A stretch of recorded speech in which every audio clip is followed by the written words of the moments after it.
The Rock of Ages. Kanina mukhang may binasa ko tapos nabasa ko lagi yung mga rock. Tapos naalala ko yung na-born again ako dun sa Hong Kong pa ako. Tapos ako, on fire ako dun sa Holy Spirit. Tapos tumakas nga ako sa amo ko. Tapos napunta ako dun sa mga, ano ba yun, yung yung, ano ba yun? Yung mga tinataguan ng mga tumatakas, ang tawag nun? Hindi. Yung may mga bahay sila doon na parang, may term yan. Tapos, yung bawat pinupuntahan ko may mga bato. Tapos may rock talaga siya. Tapos nag-inspired sa akin, dito si Lord kasi may bato. Kasi nakita ko nga, God is the rock. Kaya praise God. At na-remind ako ngayon ng rock. Talagang God is good. Amen? Hallelujah. So let's continue our topic. Kailangan natin mag-build ng faith natin kasi sinabi, kanina balik nga yung ate Ana yung unang kanta, God is good. Though we may not understand, yung bridge ba yun? Bridge. Though I may not understand all the plans you have for me, wag mo talagang pilitin. No? Kaya yung pursuing, yung seeking. Kaya meron tayong seeking, meron tayong pursuing kasi hindi nga makikita natin lahat. At hindi nga natin maintindihan lahat. Though I may not understand all the plans you have for me. Praise the Lord. Next verse. My life is in your hand. Wow. Sigurado ba tayo ng buhay natin sa kamay ng Diyos? And through the eyes of faith, I can clearly see God is good all the time. Amen. Kaya importante talaga sa atin ang pananampalataya. Kasi sinabi ni Lord, our faith is our victory. Yung laging na-remind sa akin ngayon na everything is already prepared. Clear na sa akin ngayon na ang 2026, lahat naka-set up na, lahat naka-ready na, planned out na lahat. Kailangan nating mag-seek kay Lord. Kailangan nating mag-pray. Kailangan nating mag-ask. Kailangan nating mag-pray in tongues. Praise the Lord kasi mystery yun, di ba? Ngayon habang nagpipray tayo, unti-unti ni Lord i-reveal sa atin yung plano ni God sa buhay natin. Okay? Kaya kailangan natin ng pananampalataya. Bakit? Yung pananampalataya na yon, yung po yung mag-abot, access, receive what already God has prepared sa atin. Kaya kung walang pananampalataya, wala talaga. And faith is an action word. Okay? Faith is an action word. Kaya kailangan natin magiging seryoso tayo sa word talaga. Amen? Kasi kung hindi tayo magseryoso sa word walang pananampalataya because faith comes by hearing and hearing the word of God. Amen? Na hindi tayo maglalakad dito sa mundong ito na clawless. Hindi tayo clawless. God said He will reveal His plan. Diba? He reveal niya yung plano sa atin. Kaya pag hindi tayo seryoso sa plano ni Lord, kaya gagawa talaga tayo ng sariling plano natin. At the end of the day, tayo din po yung masasaktan. So, ang prayer ko na ma-establish sa heart natin na meron ng plano.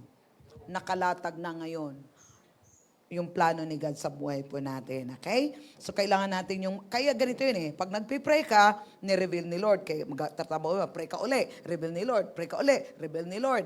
Kaya kung hindi ka magpipray, walang i-reveal, kaya iba yung ginagawa natin. Pero pag nasa prayer tayo, ipapakita ni God, yun yung gagawin natin. Kaya by faith nga, ang faith nga is response sa nang pinapakita. Kanina umaga may nakakatuwa kasi, habang nagpapray ako, nagpipray. Tapos, tinitingnan ko yung kalendaryo ko. Tapos tinitingnan ko yung kalendaryo ko, January, February, March, tinitingnan ko. Tapos mamaya, kasi meron akong narinig na naman sa CR, talaga aking holy ground, yung CR. So may narinig naman ako sa CR, o di sige. Tapos tinignan ko yung kalendaryo. Tapos tinignan ko yung kalendaryo, yung isang kalendaryo ko na maliit. Nung tinignan ko sa isa sa ko notebook, ay, andito na pala yun. So nagkaroon ng confirmation. Tingnan mo yung February, January pa nga ngayon, February, may nakita na ako. Nakuha natin, kung hindi ako nagpipray, kaya laging clawless tayo. Kaya hindi natin makikita anong gagawin natin. January pa lang ngayon, nakita ko na anong gagawin sa January, February. Kasi nakalatag na nga. Ipapakita ni Lord sa atin. Ngayon, gagawin, sinabi ko, Lord, okay, thank you so much, Lord God. Thank you, God, for the wisdom. Show me, Lord God, how to do this, how they want me to do this, ganito, ganyan. So, clear na, may nakita na. Kung hindi ako nagpipray, hindi ako nag-aaga sa plano. Tapos, pag nagpipray ka, may papakita ni Lord, kailangan nandun yung heart mo na gagawin. Kasi minsan, nagpipray ka, pinapakita ni Lord, di mo namang ginagawa. Gumagawa ka ng iba, kaya walang result. Nakuha natin, di ka na, nakakarinig kung anong ipapagawa ni Lord, kaya nag-iimbento ka na ngayon ng anong gagawin. Diba? So, yun lang yun. Tapos, basta, ang ganda. Sabi ko, praise the Lord talaga. Ito yung magandang buhay na hindi ka mag-iimbento. Kasi nga, the plan of God is discovery. Amen. I-discover natin. Madi-discover kasi i-reveal ni Lord. Madi-discover mo kasi sinisik mo siya. Kaya meron akong plano. Meron akong nakikitang trabaho sa February. Praise the Lord. Amen. O, saka ko na i-reveal sa inyo sa Sunday. May revelation na sa inyo sa Sunday. Okay. So, pag-aralan natin, continue tayo sa series natin, 6 Reasons Prayer Works. Number 1, pinag-aralan natin nung nakaraang linggo. The other, prayer works because the Father loves us. So, establish natin na mahal tayo ng Diyos. Kaya lagi mo sabihin, Lord, I love you. Thank you for loving me, Lord. Thank you for loving me. I-develop natin yung love. Amen? Have a revelation that God loves you and you love God. Kaya dito ka, sumusunod ka dahil mahal mo ang Diyos. Okay? And then number 2, pinag-aralan natin last week, prayer works because of the infrastructure established by the work of Jesus Christ. So, pag naintindihan mo ang ginawa ni Jesus Christ, the gospel, tapos na. Kasi everything is done. Diba? You can come boldly to the Father. Lalapit ka na kay Father, wala nang hadlang. Okay, come boldly to the thrones of God's grace. Father God, gito na, diretso na. Diba? Sa John 16, 23, 24. Sige, Ate Ana, buksan mo yan. Sasakit yung ulo niyo, nakaganunin sila doon kasi may nakatakip ng gaganunin sila sa computer. O, tingnan mo si Ana, gumaganon-ganon na. And in that day, you will ask me nothing. Most assuredly is it to you. Whatever you ask the Father in my name, He will give it to you. He will give you. So tingnan mo, whatever you ask to the Father, whatever you ask the Father in my name. Ito yun, yung lagi yung Word of God intindihin natin. Whatever you ask the Father in my name, He will give it to you. So pag nagpipray nga tayo, pag naintindihan natin ang salita ng Diyos, meron ka ng sagot. Lord, thank you God because you said in your word, if I ask anything according to your will, God, you will hear me. You will give it to me, Lord. So yung expectation mo, coming. No? Yung sinabi sa Mark, whatever things you ask and pray, believe that you receive it. You have it now. So andun yung expectation mo. No? Kaya yung faith, keep on speaking, keep on expecting kasi yung faith. Faith natin according dito sa sinasabi ng word. Tapos, paano siya i-release? Through our speaking. Okay, next verse. Until now you have asked nothing in my name. Ask and you will receive that your joy may be full. So anong gagawin natin dito? Kailangan, naintindihan mo, kailangan, alam mo na nag-ask ka na. Okay? Ano ba yung mga bagay na yun? Alam mo na nag-ask ka na. Kasi kailangan nating ano ba yung ating mind? Yung believing natin. Ayusin natin yung believing natin. O kailangan alam mo na nag-ask ka na. Ngayon, nung nag-ask ka na, may faith ka, nag-ask ka na, nag-believe ka, nag-ask ka na, then ano ngayon ang next expectation mo? Tinutugon na ni Lord. The Father said, He will give it to me. Nakuha natin, wala pa man itong mga bagay na to, pero naniniwala ka in the eyes of faith that you have it now. You receive it now. Okay? Kasi sinabi ng Bible, paniwalaan mo muna na natanggap mo na and then you will have it. Okay? Kaya ito yung ating i-check natin. Kung hanggang ngayon, wala pa rin. Balik tayo, examine your faith. Do I really believe that I receive it? Do I really ask the Lord concerning these things? So ibalik mo yung tanong. Pag then keep on rejoicing. Lord, thank you, Lord God, it's coming. Thank you, Lord God, it's coming. Thank you, Lord, it's coming. So keep on rejoicing na. Huwag tayong mag-wave. Huwag tayong magda-doubt. Kasi pag magda-doubt tayo, ilabas mo sa bibig mo, then anong mangyari? It costs nothing. Kasi si Lord, mag-move si Lord according to our faith, according to our belief. Kaya pag mayroong unbelief na narelasyon, tigil ulit. Di ba? Tigil uli. So, kailangan continue yung natin, believing natin. Okay. Ngayon, gabi. Prayer works because we are God's elect. Pinili ka ng Diyos. The Lord has not only chosen you, He has recreated you from inside out. Sure na God will answer our prayer kasi pinili ka. Di ba sa John 15 verse 16. Tingnan natin sa John 15 verse 16. You did not choose me, but I choose you and appointed you that you should go and bear fruit and that your fruit should remain. And that whatever you ask the Father in my name, He may give you.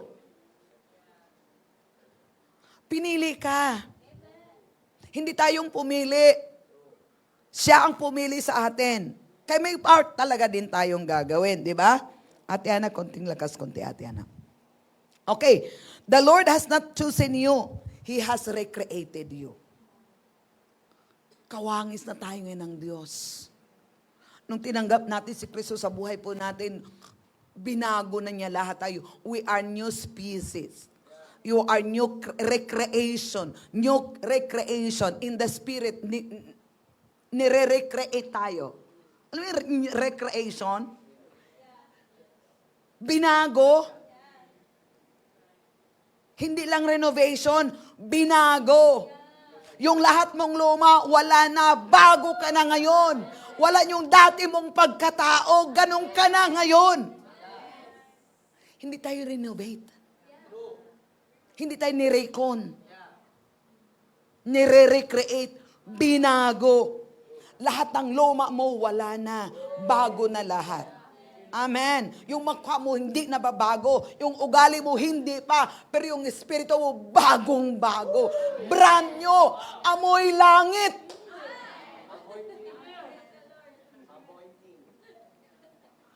Amoy langit. Medyo malakas. Bawas konti. Di ba ang sasakyan na bago? Mabango. Amoy bagong sasakyan. Kaya nung na-born again ka, amoy langit ka.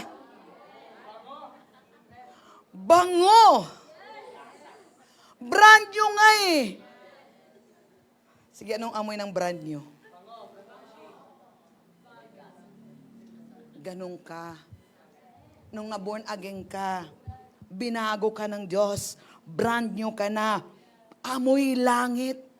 Amoy Kristo, born from above. Sinabi ng scripture, all thing has gone, behold, new thing has come. Hallelujah. Tingnan natin, silipin natin. 2 Corinthians 5:17. Ha ha ha.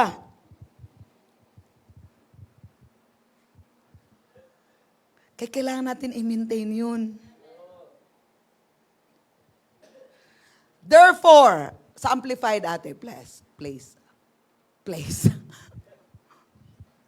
Therefore, if anyone is in Christ, that is grafted in, joined to Him, by faith in Him, as Savior. He is a new creature, reborn, and renewed by the Holy Spirit. The old things, the previous things, moral, spiritual condition have passed away. Behold, new things have come because spiritual awakening brings a new life. Brand new ka. Kaya tutugunin ni Lord yung panalangin mo dahil brand new ka. Kaya mahalaga maintindihan natin yung identity natin. At hindi lang yun. Templo ka na ng Diyos. Body ka ni Kristo. Amen. Alangan hindi niya tutugunin yung prayer mo, dudungan siya sa loob mo eh. Nakatira siya sa atin. Kaya pag kinausap mo siya, oo. Diba? John 14 verse 14, sinabi, if you ask anything in my name, I will do it. Jesus, Father God, in the name of Jesus, kailangan ko to. Oo. Sige, tingnan natin. John 14 verse 14. Yeah, 14. Oh, ano sabi? Ayoko. I will do it. Kaya ang unang original na Nike, si Jesus. Do it! If you ask anything in my name, I will do it. Amplified, Ate Ana, kung mayroon ba doong ina-amplify dyan. Dahan-dahan lang tayo. Oh. If you ask anything in my name as my representative, I will do it. Wow. Wow. 13. Atras tayo sa 13. Meron pa doon. And I will do whatever you ask in my name. Oh, praise the Lord. Praise the Lord. And I will do whatever you ask in my name as my representative. This I will do so that the Father may be glorified and celebrated in the Son. And I will do whatever you ask in my name. Meron ka bang whatever ngayon? Oh, you ask the Father. Bakit? Pinili ka. Amen? So from this moment forward, you are one of God's elect, selected by the Father and adopted into His family. Pinili ka na, piling-pili ka pa. Pinili na, piling-pili pa talaga. To be adopted. And His family. Amen? Kaya anak ka ng Diyos. Hallelujah. Praise the Lord. John 5, 13 to 15. Dahan-dahanin lang natin to. Kahit every Friday, isa lang. Grabe, di ba bahon? Tugunin yung prayer mo dahil mahal ka ng Diyos. Pangalawa, tugunin yung prayer mo dahil ginawa ni Kristo. Ngayong gabi na to, God will answer your prayer because pinili ka. Piling-pili pa. Praise the Lord. Sinalang-sala talaga. Woo! Praise God. John 5. Okay. Now the man who had been healed did not know who it was, for Jesus had slipped away unnoticed since there was a crowd in that place. Afterward, Jesus found him in the temple and said to him, "See, you are well. Stop sinning or something worse may happen to you." Hanggang 15. Then the man went away and told the Jew that it was Jesus who had made him well. Who made him well? Jesus. Who will do? Jesus. Amen. You ask the Father in the name of Jesus and Jesus will do it. The Father will give it to you. Okay. Another scripture, 1 Peter 2 verse 5. Talaga namang hindi natin ma-enjoy ngayong 2026. Apply lang natin yung Word of God. Amen. Paano natin i-receive yung mga prayer natin? Paano humingi kay Lord? 1 Peter 2:5, sinabi niya, "A new believers." Are you believers here? Like living stones are being built up into a spiritual house for a holy and dedicated priesthood to offer spiritual sacrifices that are acceptable and pleasing to God through Jesus Christ. We're living stone. Amen. Built up a spiritual house, holy priesthood to offer. Tingnan mo, binawa niya tayong mga pari. This Father. Mga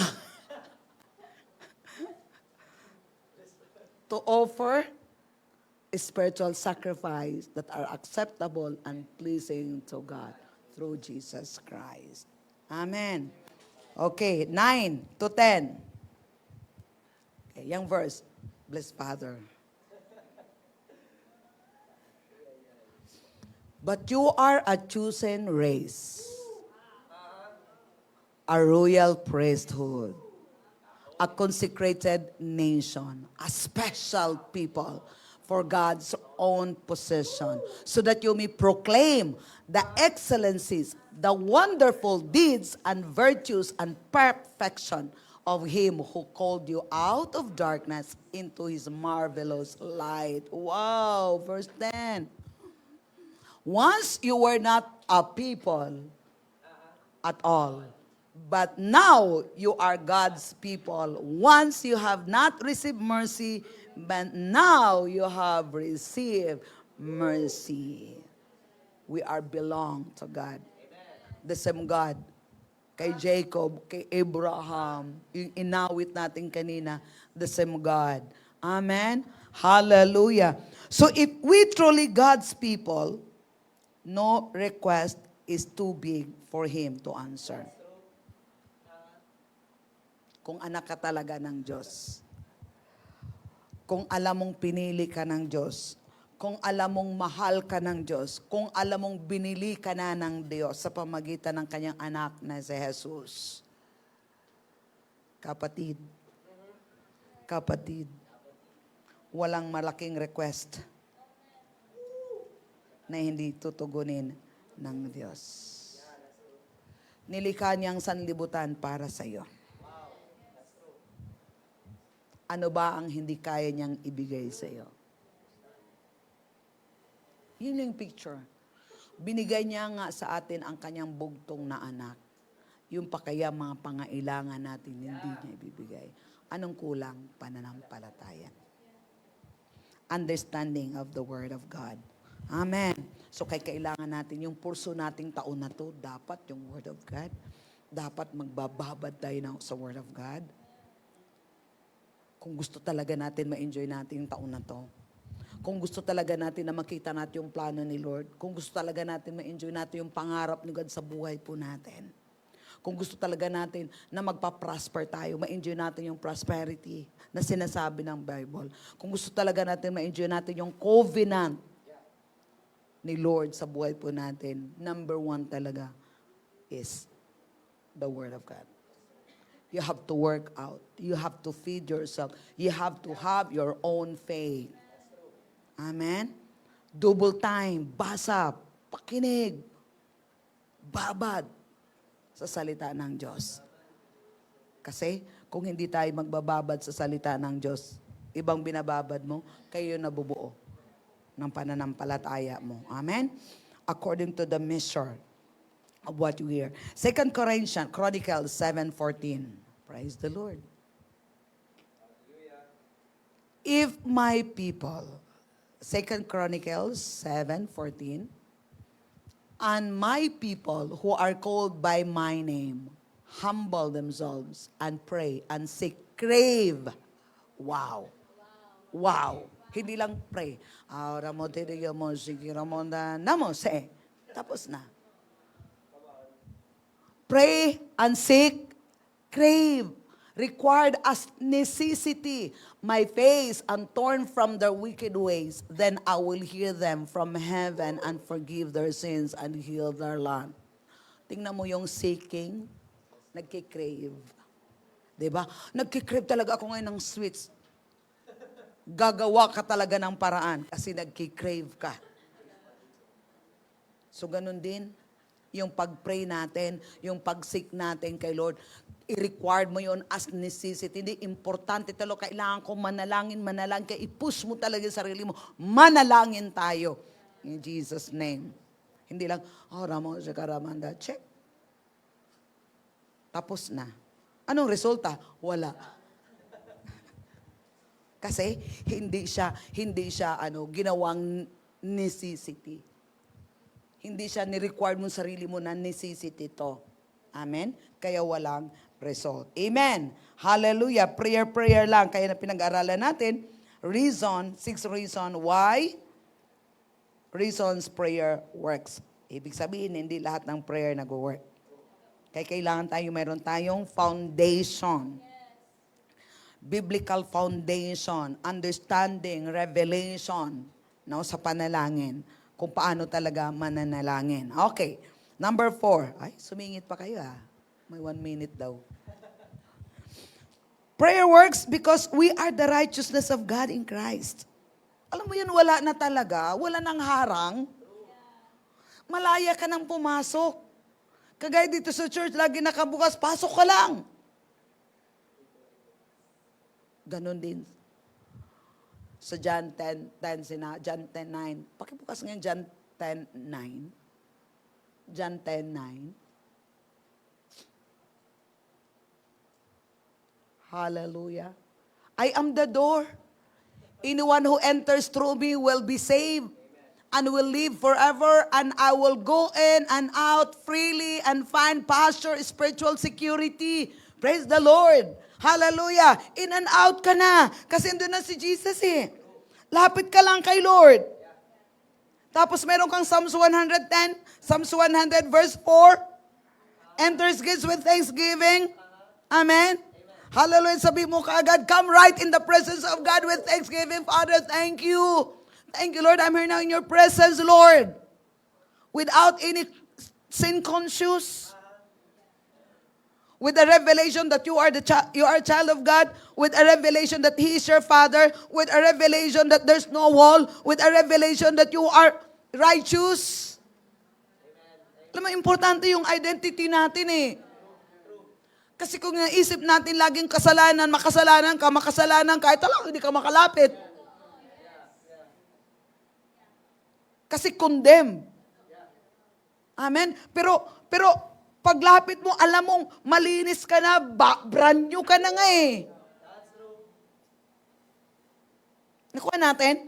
Kahit nagkakasala ka, may ginawa kang kasalanan, tapos na. Oh, Romans 8:1, there's now no condemnation to those who are in Christ Jesus. Oh Lord, thank you, Lord. Thank you, Lord. Thank you, Lord. Because there's now no condemnation. Kaya isa talaga yung condemnation. Kaya yung ang tao pag na-condemn siya, because there's no understanding, there's no revelation of who he is in Christ, instead na lalapit kay Lord, palayo. Yun yung nag-draw back in their faith because of the condemnation. Kaninong trabaho yun? Kay Satan. Totoo yun. Pag mayroong condemnation, kahit anong pilit yun, hindi talaga makalapit. Ang gagawin dahil doon sa condemnation na yun, palayo na. Paano kita matutulungan? Paano ka ng Diyos matutulungan? Kung palayo ka because of condemnation. Kaninong trabaho yun? Kay Satan. Pag mayroong condemnation, papasok yung fear, papasok yung shame, ang dami-daming papasok. Negative thought. Kaya paatras ka, hindi ka papunta.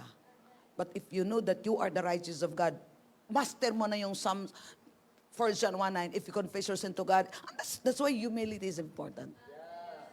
Why you are condemned? Because there's no humility. Kaya pag naramdaman natin yung condemnation, Lord, thank you God, I am forgiven. Humble. Put yourself under the mighty hands of God. Put yourself under the word of God. Lord, thank you God, I forgive. Yes, Lord, thank you Lord God. Lord, thank you Lord God sa cross. Thank you Lord God sa blood. Thank you Lord God. Thank you Lord. Thank you Lord. Thank you Lord. Thank you Lord. Thank you Lord. Because you know your identity. Amen.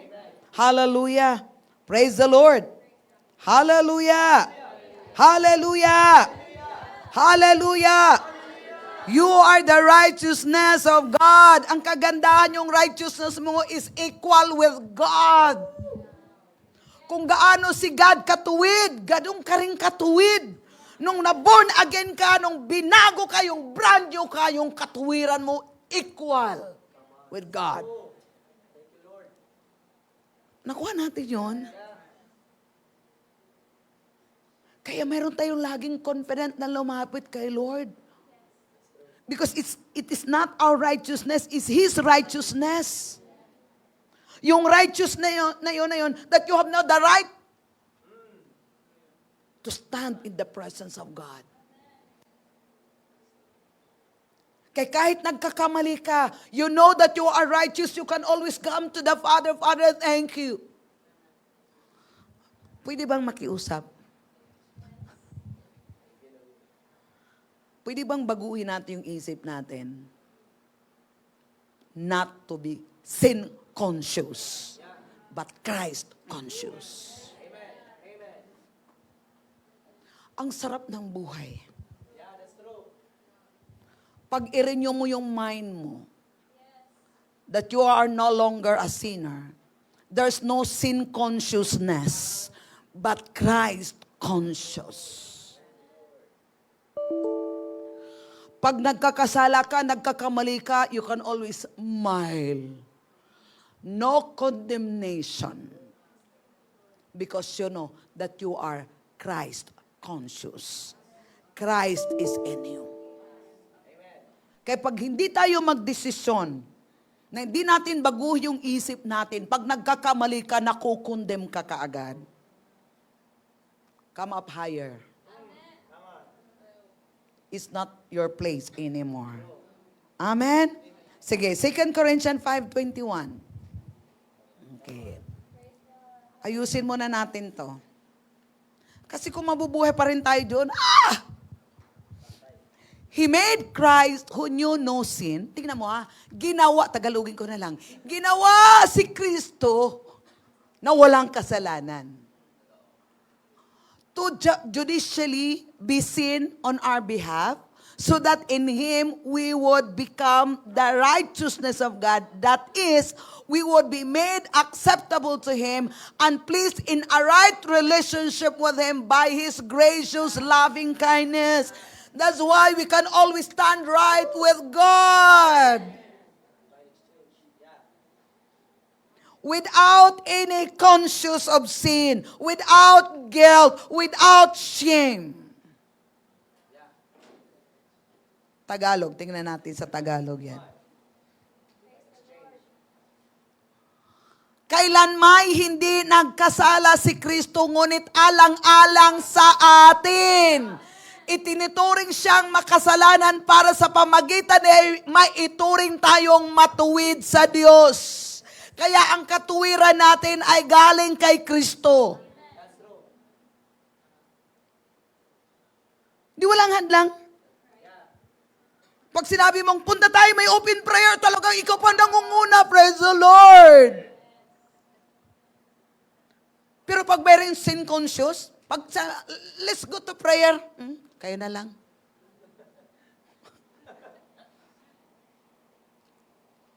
Gets natin? Sige, atras tayo, Ate Ana, sa verse 20. Tagalog. Kaya nga, mga sugo kami ni Kristo, at sa pamagitan namin, nakikiusap ang Diyos sa inyo na manumbalik kayo sa Kanya. Kaya nga, sinugo ako ni Kristo sa Santo Cristo. San Jose del Monte, Bulacan.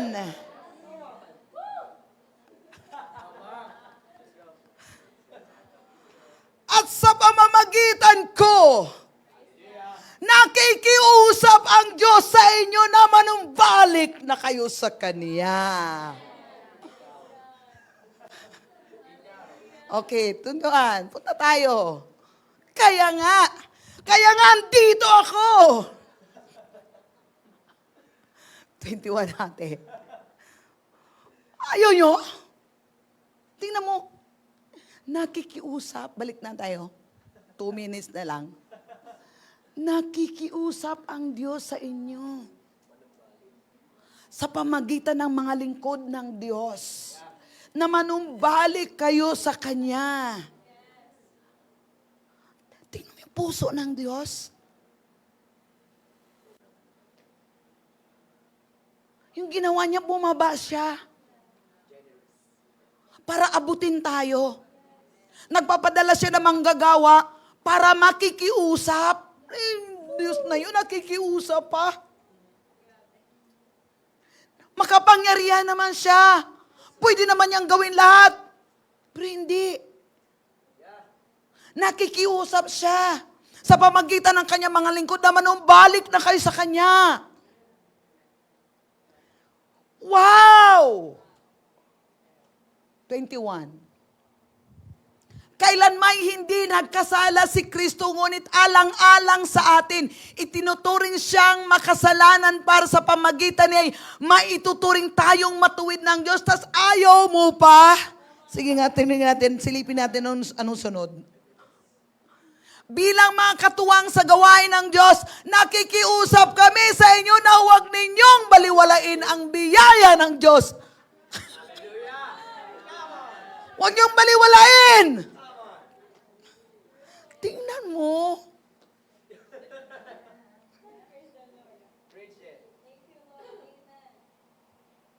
Tapos sasabihin mo, galit ang Diyos sa'yo. Tapos sabihin mo, hindi ka narinig ng Diyos. Tapos sabihin mo na hindi nakikinig ang Diyos, hindi tumutugon. Bilang mga katuwang sa gawain ng Diyos, nakadalawa na tayong nakikiusap.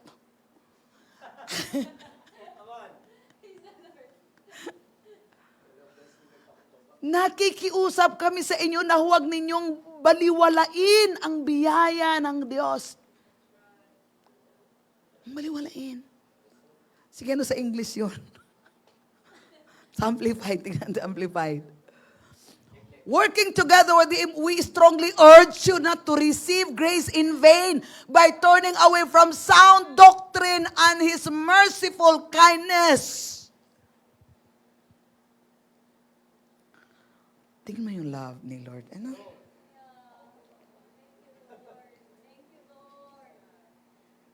There is nothing you could do to earn this status. It cannot be bestowed by an organization, a church, or denomination. Christ provided for your righteousness on the cross, and we receive it in Jesus' name because we have accepted salvation by faith. We are ambassador of Christ. Parang nakakalungkot, di ba? Si Lord na yun. Tapos tayo, parang ang astig-astig natin. Tayo pa yung matapang. Siya na, kaya nagpakumbaba siya eh. Inaabot niya tayo. Tapos naman tayo, pag inaabot, kaya nga wala nga daw baliwalain, di ba? Yung biyaya ng Diyos. Praise the Lord. Woo! Ha, ha, ha.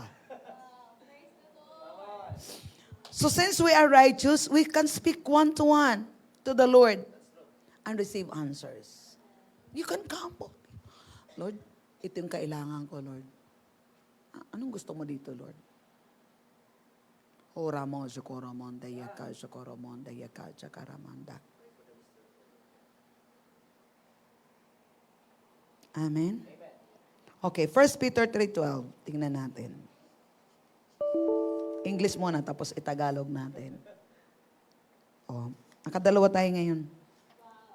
Sakto lang yung dalawa para hindi kayo mangamot-kamot. Hindi kayo mabibitin.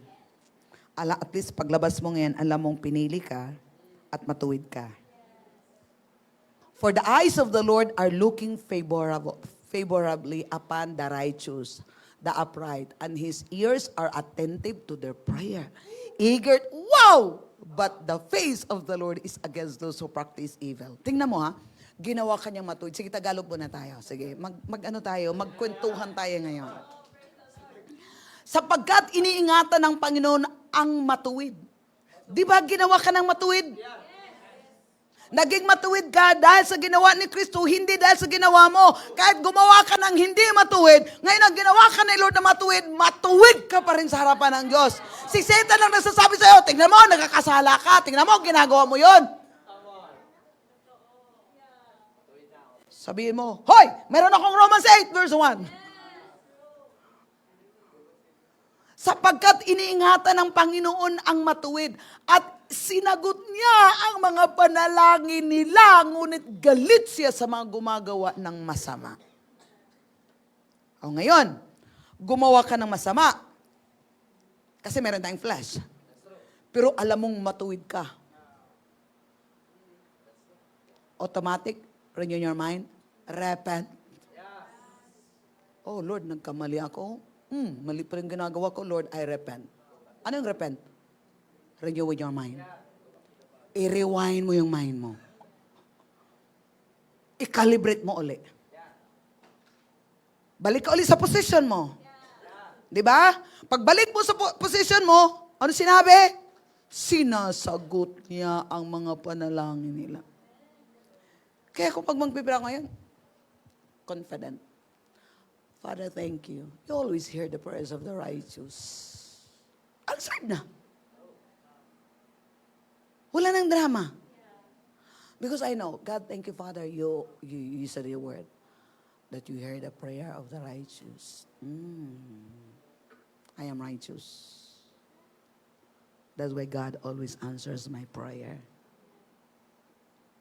Because I am righteous. Nakuha natin, hindi dahil sa prayer ko.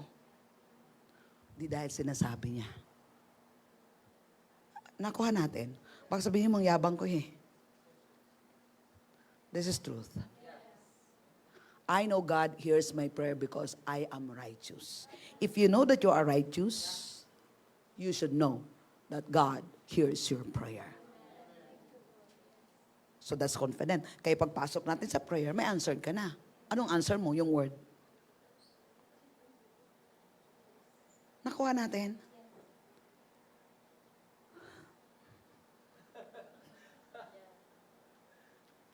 If you pray according. Kasi importante na masettle tayo sa identity natin. Hindi pagpasok mo, nanghuhula ka. Kaya, Lord, wish ko lang. Sabi ni Lord, anak, anong truth? Okay, sana ba tayo? Sarap, di ba? Sa New King James Version, for the eyes of the Lord are on the righteous. Wow. Kaya righteous tayo, di ba? Yung mata ni Lord nandoon lagi. Kaya excited siya pag nagpipray ka. Pagbuka ng bibig mo. Pansin mo yung baby. Baby, pag bumuka yung bibig ng baby, excited ka. Alam mo, ganun kayong ginawa ni Lord. Because, yan mo, the eyes of the Lord are on the righteous. Are you righteous? Are you righteous? And his ears, look, and his ears are open to their prayers. Kaya pagbuka ng bibig mo, ooh! Wow! Wow! Wow! Kaya kapatid, kung maintindihan nyo yun, lagi kayong present sa prayer. Kaya minsan tamad mag-pray kasi hindi alam. Hindi nauunawaan, hindi naiintindihan. Amen? Praise the Lord. Ngayon, dahil meron ka ng faith, you are now inspired to pray, and you know that God will answer your prayer. So, wala na. Kaya pagbalik mo uli, thank you, Lord. Sabihin ni Satan sa'yo, i-deceive ka ni Satan. Sabi mo, oy, tapos na ako. Okay, last na to. Last na, kasi time na. James 5 verse 16. Ayan. Nakuha natin? For the eyes of the Lord. Kahit tulog ka kapatid, dahil righteous ka, nakatingin ang Diyos sa iyo. At bukas lagi ang taingan niya sa mga panalangin mo. Confess your trespasses to one another and pray for one another that you may be healed. The effective, fervent prayer of a righteous man avails much. You are righteous and you pray fervently. Wow. Avail it much. Avail it much. Amen. This is why prayer works. You can approach the Father and believe for whatever you desire, according to Mark 11:24, and see a miraculous result. Amen? Okay. You don't need to beg God to answer some particular urgent need thinking. It's only the time the Lord is going to listen. This attitude is not based on biblical principle. It is very much like assuming your washer. Kung yun ba, yung washing machine. Yung washing machine at saka yung dryer. Ang trabaho talaga nila, pag nilalagay mo, yun ang trabaho nila. Yun ang trabaho nila. So, ganun din yung prayer. Amen? So, ang washer at saka dryer or device were designed to operate all the time. So, with our prayer, which does not wait for an emergency, but works continually. Kunyari, meron kang dryer, meron kang gadgets, whatever. Di ba? Anytime yung gagamit mo yon. Ganon din ang prayer. Anytime, pwede mo siyang magagamit. Okay? Hallelujah. At sinabi niya dito, so it is with the prayer which does not wait for an emergency but works continually 24/7, 365 a year. Whether you avail yourself of this privilege is another matter altogether. So, ibig sabihin, ando doon lagi yung access natin. Regardless of our attitude of thinking, prayer works when you do it right. Ulitin ko, prayer works when you do it right. Hallelujah. Praise the Lord. Kaya salamat sa ating pag-aaral. Hindi na magpipray na tayo. 10 minutes na lang. Amen? So, praise God. So, anong reason why our prayer works? Because the Father loves us. Number 2, because of what Jesus did. And number 3, because we're God's elect. Number 4, because we are the righteousness of God. Clear na ba yon? So, dalangin ko na mag-inspire sa atin yun na patuloy tayong mananalangin. Kaya, punta kayo dito sa church kasi meron tayong prayer. Eh, pag di kayo pupunta, hindi din kayo matututong mag-pray. Alam niyo paano ako natututong mag-pray? Kasi, lagi ko pumupunta sa prayer. Kasi doon sa prayer groups, doon mo maintindihan, doon mo maunawaan, mayroong supply doon. Kaya pagbalik mo, alam mo na ngayon paano mananalangin. Amen? Pero ikaw lang mag-prepare isa, hanggang doon ka lang. You will never grow in your prayer life. Kasi ang prayer din, mayroong growth din ng prayer life natin. Okay? So kung gusto mo ma-improve yung prayer life mo, always come. Kung saan yung mga prayer meetings, go and learn. Amen? Kita tayong lahat. Hallelujah. Father, thank you for your word.